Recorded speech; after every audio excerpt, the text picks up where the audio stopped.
Hi, welcome back to my YouTube channel. As of today now, since we learned about our pieces, our chessboard and the points, check, checkmate and stalemate, now we're going to learn about like the actual game, like where to start and the ideas and the strategy, the rules of opening. Okay, as I've mentioned that it's white who always starts and black follows, right? One might wonder, where do I start? Do I just push this pawn and stuff, right? But then I'm going to give you the rules for you not to lose easy, because remember, my goal is to target your king.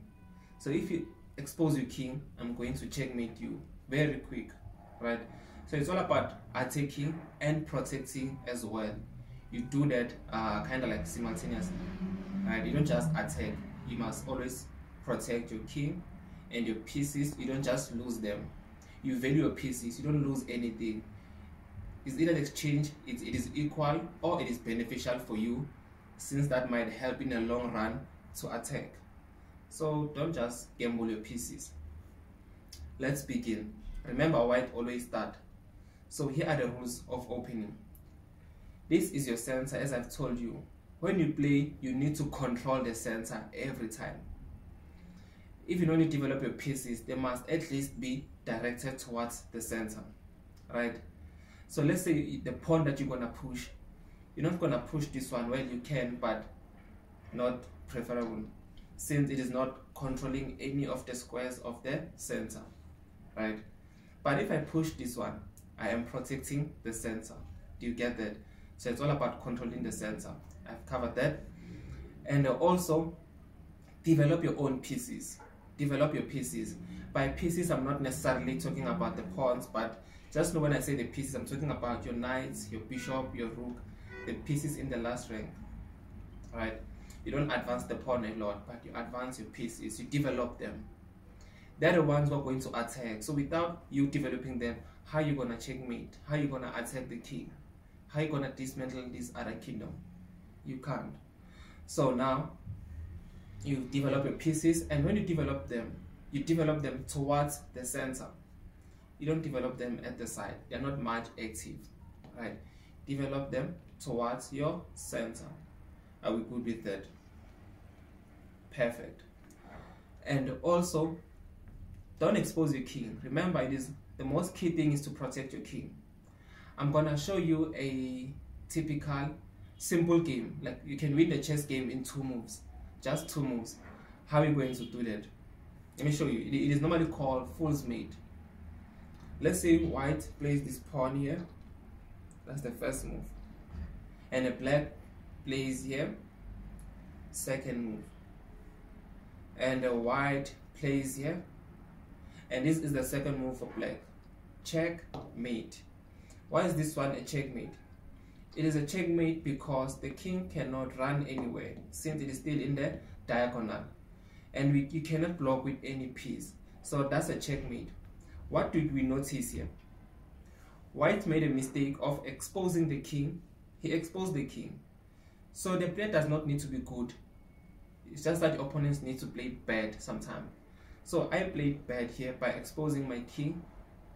And without having developed my pieces, I was advancing my pawn a lot. Don't push the pawns without developing your pieces, right? It is enough to push just 1 pawn or 2, but don't advance many pawns in an opening, right?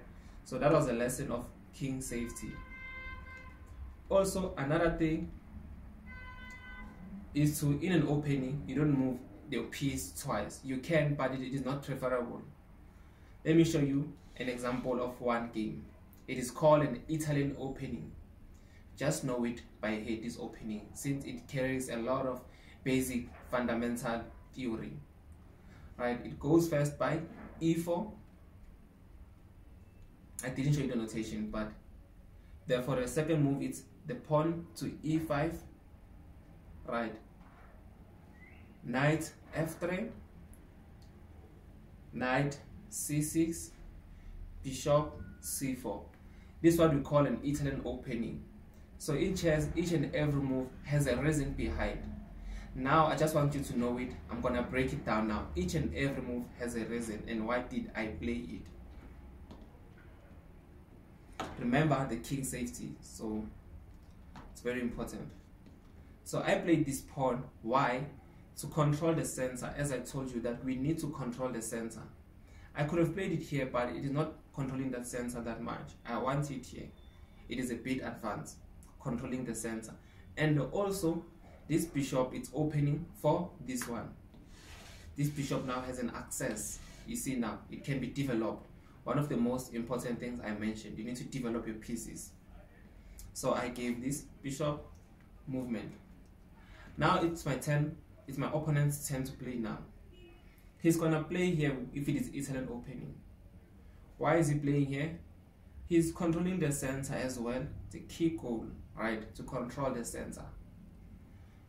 And also to open up for the bishop. Now it is my turn to play. I played the knight here with the goal of developing, right? I could have placed my knight here, or here, or here. But in chess, we compare and value. My knight is better here, since it is controlling the center, and it is controlling many squares. And it is threatening to take this, the pawn, since the knight moves as 1, 2, 3, okay? What about my knight if it is here? It is not controlling any square of the center, and it has limited moves. So it is not a good idea.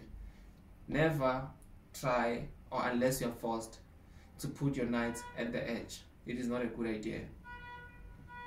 So let's centralize our knights. You always centralize your pieces. It is a good idea.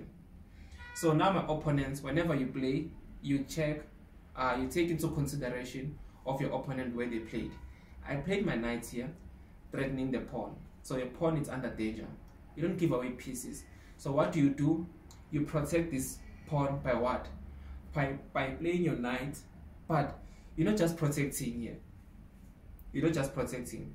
You're protecting the pawn. Yes, I agree, because when I take, you're also gonna take. But the nice thing is that you are developing the knights. Your knight is developed. Do you get that? So now it is white to play. He can play the bishop anywhere. He can play it here, he can play it here. But why do we choose here in an Italian opening? We choose here because the bishop, it is controlling one of the squares of the center, and in a later stage it is at least threatening the king side. You know, we're all about preparing to attack the king at some point if we get that chance. So we don't just attack. We don't attack first. We prepare for an attack. If it is the right time to attack, we launch the attack, but we stand by. So this bishop it isn't a standby. If black just lose side, we attack. I could have taken my bishop here to develop, but it is not much developed since it is not doing much here. I can take it here, but it is bad because it is blocking this pawn here. This pawn cannot move. I can take it here, still a good idea, right, Lopez? I can take it here, but it is going to be captured. Imagine your bishop being taken by a pawn. That's not a good idea. A whole pawn. So that's a bad trade. Not even a trade. So now it is my opponent's turn to play. My opponent can also develop any of his or her pieces by playing the knight or the bishop.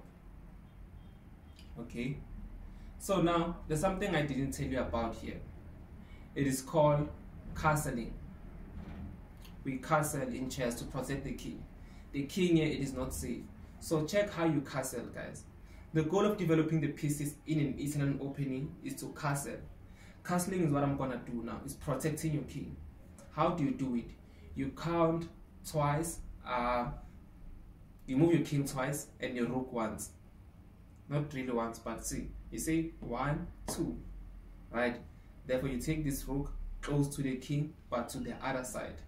This is called short castling. That's how you do it. This is what we call castling. 1, 2, 1. Are we good with that? I want to show you on the other side as well, castling, protecting your king. So let's say you are able to advance these pieces this side. Let's say they are out and your queen is here. Now we're gonna castle the longer side. We call this long castling, but the principle is the same. You see, 1, 2. I want to show you castling in a clear way. Let's say you're here. I said this is short castling. 1, 2. The rook goes to the other side but close to the king, not far but close. That's short castling. Now I can go long. See the distance here, it's very long. We call it long castling. How are we going to do that? I'm gonna say 1, 2. Same principle, the rook on the other side but close to the king. This is long castling. Are we good with that? Perfect. So the only thing that I wanted to tell you here was to develop your pieces, control the center every time with your pawns. Don't play this pawn, but this one to control the center, developing your pieces, and to castle, right? And most important, not to move your piece twice in an opening. Like, don't move your pieces twice in an opening. Let me show you what I'm talking about. Let's say I play here. You see, I played this bishop here already. Maybe he plays somewhere here. Then I play the bishop here. You see now, I've played my bishop twice. It is not a good idea. I should have played another piece. You see, develop other pieces. But then I decided to play my bishop twice, which is bad. So before I close, I want to show you a quick checkmate also. I showed you 2 moves. Now I'm going to show you 3 moves. It's very popular in chess. Let me show you. White plays here. Know it by head. Black plays there.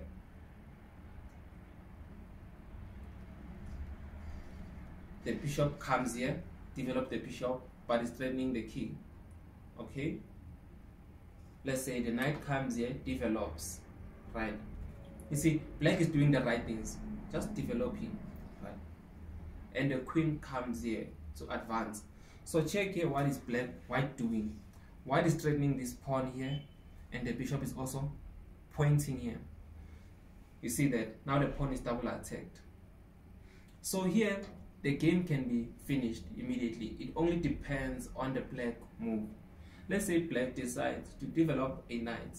It is a good idea to develop. But as much as you want to develop, you must always be safe. Is it safe to play that knight there at this point in time? No, it is not. That's why the 3 move gets in. The queen is going to take here. I don't know if it's clear. Is the board clear? So the queen can take here. It's a checkmate because the king is under check. It cannot run. It cannot block. And it cannot take. Remember, the king cannot take the pieces which are protected. This queen is protected by the bishop. So the game is over here. It's 3 move checkmate. So that's how you can win. So what we learn here is to always protect your king. As much as you want to develop, as much as you want to attack, safety is very important. It is pointless to attack and be killed, like checkmated. It's a bad idea. So I'm just gonna close it here for today. I didn't want to cover much. I just wanted to show you the openings, the ideas on how to play, to control the center, to develop your pieces, and also to always be safe, and to avoid playing the other pieces twice in an opening, but you should at least develop the other pieces, right? And don't move your queen early in an opening. It is not a good idea. And also avoid advancing your pawns a lot in an opening like this and stuff.